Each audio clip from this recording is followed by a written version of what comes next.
कर्मको फल हैन।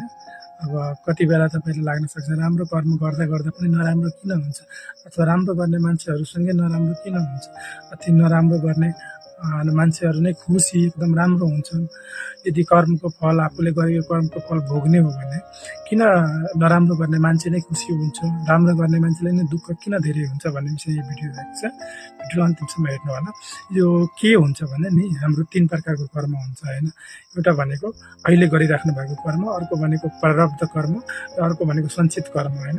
अब अहिले गरिराख्नु भएको कर्मको फल तपाईले अहिले तत्कालमा नपाउन पनि सक्नुहुन्छ हैन। जस्तै कि तपाईले अहिले राम्रो कर्म गरिराख्नु भएको छ तर तपाईले फल चाहिँ राम्रो मिलिराखेको छैन, तपाईले दुःख पाइराख्नु भएको छ भने त्यो अहिलेको कर्मको होइन, पहिलाकै कर्मको सञ्चित कर्मको र प्रारब्ध कर्मको फल हुन सक्छ।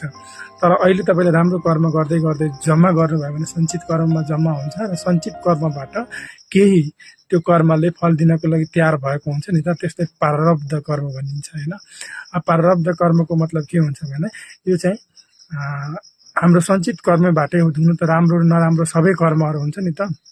राम्रो नराम्रो मध्येबाट अहिलेको लागि तत्कालमा तपाईले फल दिन तयारी भएको, फल दिइराखेको कर्मलाई प्रारब्ध कर्म भनिन्छ। जस्तै अहिले तपाईले जे भोगिराख्नु भएको छ, जे गरिराख्नु भएको छ नि, त्यो चाहिँ पहिलाको कर्म मध्येबाट, सञ्चित मध्येबाट केही कर्महरूको मात्रै नतिजा हो। अझै राम्रो कर्म नराम्रो कर्म अझै नतिजा हेर्नै बाँकी छ। जस्तै कि तपाईले राम्रो कर्म गर्दा पनि दुःख पाइराख्नु भएको छ भने अहिलेको कर्मले होइन, पहिलाकै कर्मले सञ्चित कर्मबाट फल दिनको लागि तयार भएको प्रारब्ध कर्मबाट तपाईले त्यो दुःख भोगिराख्नु भएको छ अथवा दुःख गरिराख्नु भएको छ। अहिले चाहिँ जो मान्छे नराम्रो गर्दा गर्दा पनि राम्रो खुसी भइराखेको छ भने यो मान्छे अहिलेको कर्मको फल भोगिराखेको छैन।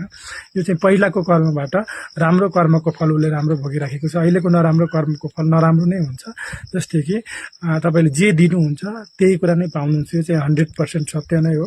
यो कर्म जहिले नै फर्केरै आउँछ, यो चाहिँ ढिलो चाँडोको कुरा मात्रै हो। अहिले तपाईले राम्रो कर्म गर्नु भने अवश्य नै राम्रो हुन्छ, नराम्रो गर्नुभयो भने त्यो तपाईसँग नराम्रो नै फर्किन्छ। त्यो भएर सकेसम्म राम्रो व्यवहार गर्नुपर्छ, राम्रो कर्म गर्नुपर्छ, अरूलाई मन दुखाउनु हुँदैन, मद्दत गर्नुपर्छ हैन। इत्यादि कुराहरू जान्नुभयो भने सकेसम्म राम्रो गर्नुपर्छ, राम्रो नै हुन्छ है, ढिलो चाँडोको कुरा मात्रै हो। हस्, आजको भिडियोमा यति कुरा गरेँ। थप जानकारीको लागि चाहियो भने मेरो च्यानलमा यस्तै खालको भिडियोहरू हेरिराख्नुको लागि भिजिट गर्नु होला। च्यानल सब्स्क्राइब पनि गरिदिनु, भिडियोलाई लाइक गरिदिनु होला। हस्, धन्यवाद, नमस्कार।